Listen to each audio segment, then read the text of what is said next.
Hello friends, బాగున్నారా? Grammar చెప్పుకుందామండి. అందులో త్రికసంధి గురించి చెప్పుకోవాలి. త్రికసంధి వింటే తేలికే, కొంచెం అర్థం చేసుకోవాలి, కానీ ఖచ్చితంగా వస్తుంది. దీనికి ఎగ్జాంపుల్స్ ద్వారా చెప్పడానికి ప్రయత్నం చేస్తారు. సరే, త్రికసంధి తప్పనిసరిగా వస్తుంది, ఫస్ట్ లెసన్లో ఉంది కాబట్టి చెప్తున్నా. ఈ త్రికసంధి తెలుగు సంధుల్లో ఒకటండి. తెలుగు సంధి దీన్ని త్రికములు ఆ ఈ ఏలను త్రికాలు అని కూడా అంటారు. అచ్చ తెలుగు అక్షరాలు, అచ్చ తెలుగు పదాలకి ముందుంటాయి అన్నమాట. పదాలకి ఎప్పుడు కూడా ముందుంటాయి. ఆ అచ్చ తెలుగు పదాలతో ఉన్న వాటిని త్రికాలు అంటారు. ఇప్పుడు ఒక ఎగ్జాంపుల్ తీసుకొని చెప్తాను, ఇప్పుడు మీకు అర్థమైంది. ఉదాహరణకి మీకు టెక్స్ట్ బుక్లో ఉన్నదే తీసుకొని చెప్తున్నా, తర్వాత విడిగా చెప్తాను. అచ్చోట అని ఇలా ఇస్తారండి, ఇలా ఇవ్వచ్చు. ఇలా ఇచ్చి దీన్ని సంధిగా విడగొట్టమంటారు. ఇది పదాన్ని సంధిగా విడగొట్టమంటారు. సంధిగా విడగొట్టాలన్నప్పుడు మనం కొన్ని మార్పులు చెయ్యాలి. ఆ మార్పులు కూడా ఎలా? సూత్రాల ప్రకారం జరగాలి. ఆ సూత్రం ప్రకారం అనేసరికి ఇక్కడ 3 సూత్రాలు ఉన్నాయి. ఈ 3 సూత్రాల ప్రకారం ఎప్పుడైతే మనకి ఇది అచ్చ తెలుగు అక్షరం అని అనిపించిందో వెంటనే ఆ సూత్రాలను మనం అనుసరించాలి. ఆ ఈ ఏలు త్రికం అంటారు. కాబట్టి ఇక్కడ ఉన్న ఈ పదాన్ని ఇలా త్రికంలో ఒకదానిగా మార్చుకోవాలి. ఆ ప్లస్ చోట అని మార్చాలి. ఇలా మార్చాలి. ఇలా అంటే నా ఇష్టం వచ్చినట్టు మీ ఇష్టం వచ్చినట్టు మార్చడానికి వీల్లేదు. ఇక్కడ ఆ ఈ ఏలను త్రికం అంటారు. త్రికసంధి కాబట్టి ఇలా ఆ ఈ ఏ అనే గనక ఫస్ట్ పదాల మొదట్లో వస్తే ఇది త్రికసంధి అని గుర్తుపెట్టుకొని దాని సూత్రాన్ని అనుసరించి మనం ఇలా చేసాం. ఒక మార్పు జరిగింది. తర్వాత ఇది ఫస్ట్ మార్పు. ఆ ప్లస్ చోట ఇలా రాసేసి వదిలేస్తే మార్పు వచ్చింది. కానీ ఇంకా సిబిఎస్ఈ వాళ్ళకి, మిగిలిన వాళ్ళకి, టీచర్స్కి ఏం చేస్తారంటే డెప్త్గా అడుగుతారు. అసలు ఇది ఎలా వచ్చింది, ఏ ప్రకారం వచ్చింది, ఏ సూత్రం ప్రకారం ఏ మార్పు వచ్చింది అని కూడా అడుగుతారు. అందుకని మనం వివరంగా తెలుసుకుందాం. ఇంతవరకు అయితే పిల్లలకి సరిపోయింది, కానీ సిబిఎస్ఈ లాంటి వాళ్ళకి ఇంకొంచెం వివరంగా.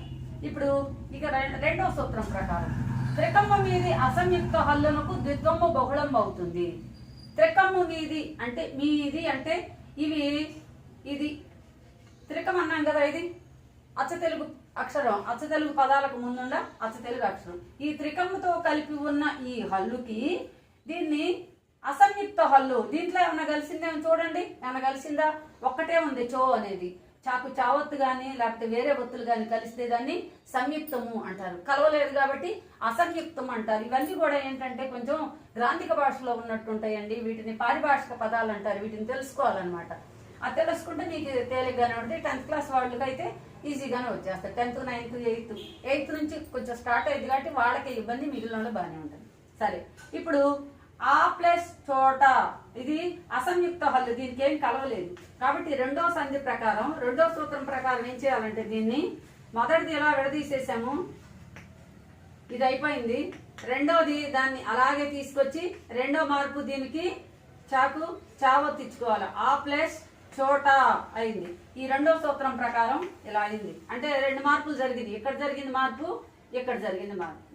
ఇక్కడ మార్పు జరిగింది కాబట్టి ఇక్కడ జరిగింది కాబట్టి మళ్ళీ మూడో దానికి మనం ఏదన్నా పెట్టామనుకోండి, ఏదన్నా ఇట్లా వస్తువులు పెట్టామనుకో, ఒకటి తీసామనుకోండి, వరుసన పడిపోతా ఉంటాయి. అదేవిధంగా ఇక్కడ కూడా ఇక్కడ ఫస్ట్ ఆకి మార్పు వచ్చి దీర్ఘంగా అయిపోయింది. హ్రస్వం వల్ల దీర్ఘమైంది. ఇది దీర్ఘం అయిన తర్వాత అసంయుక్తంగా ఉంది, అంటే సంయుక్తం అయిపోయింది, అంటే ద్విత్వం వచ్చింది. ద్విత్వము అంటే ఒక హల్లు కింద వేరే హల్లు ఒత్తుగా వచ్చి చేరితే దాన్ని ద్విత్వము అంటారు. ఇలాంటి ద్విత్వం వచ్చిన తర్వాత త్రికమ్మ మీది అసంయుక్త హల్లునకు ద్విత్వం మగు. దీని సూత్రం ప్రకారం ఇలా అయింది. ఇప్పుడు ద్విత్వం బహుళంగా నగు అన్నారు. ఇక్కడ కొంచెం తెలుసుకోవాలి. బహుళం అంటే ఈ ద్విత్వము ఒక పదము ఒక్కోసారి వస్తుంది, ఒక్కోసారి రాదు, ఒక్కోసారి వేరే విధంగా వస్తుంది.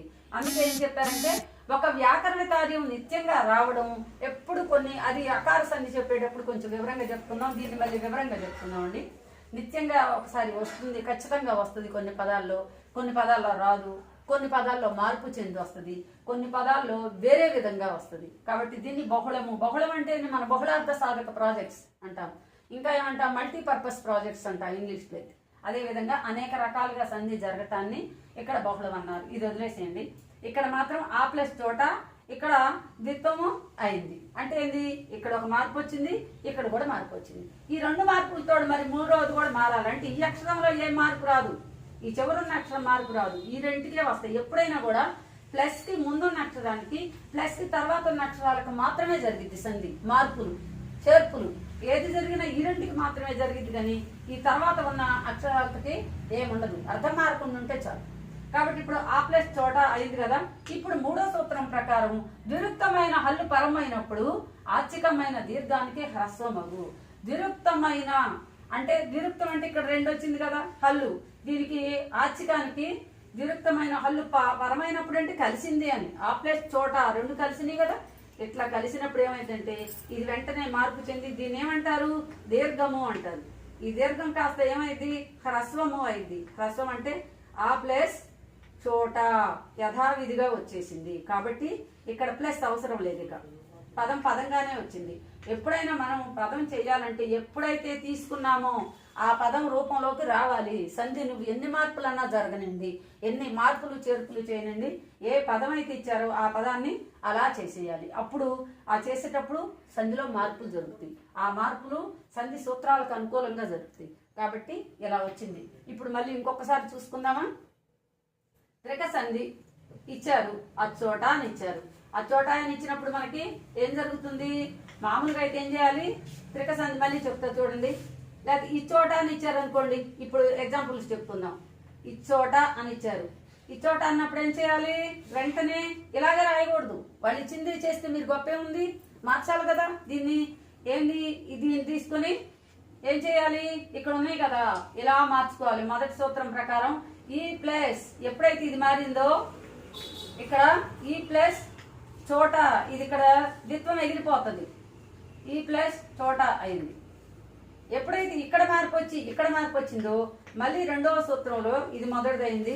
మళ్ళీ రెండవ సూత్రంలో ఏమవుతుంది, ఈ ప్లస్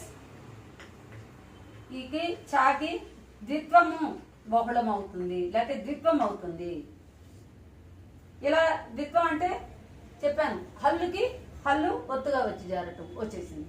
తర్వాత మూడో మార్పు ఏమొచ్చింది, ఎప్పుడైతే ఇక్కడ ఆచికం మీద దీర్ఘం ఉందో ద్విత్వం మీద ఆచికమైన హ్రస్వానికి దీర్ఘానికి హ్రస్వం అవుతుంది. ఇది దీర్ఘమా హ్రస్వమా, ఈ దీర్ఘాలు. కాబట్టి దీన్ని ఏం చేయాలి, ఈ దీర్ఘాలు అంటే గుడి దీర్ఘం, దీన్ని హ్రస్వం చేయాలి. ఈ ప్లస్ ప్లస్ అవసరం లేదు, ఇక ఈ చోట అయిపోయింది.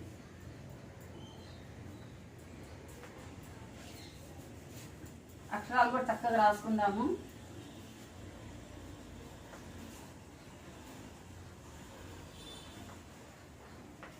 ఇలా అవుతుంది మనకి. ఎప్పుడైనా అచ్చోట ఇచ్చోట ఎచ్చోట ఇలా వస్తాయి అన్నమాట. ఎప్పుడైనా సరే అక్షరాలు ఆ ఫస్ట్ పదాలు అయితే ఇలా వస్తాయి. ఆ అచ్చ తెలుగు పదాలు అంటారు.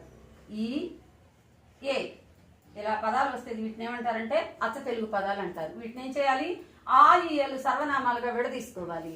ఆ దీనికి ఆ అని దీర్ఘం, ఈ అని దీర్ఘము, ఏ అని దీర్ఘాలతో విడదీసుకోవాలి.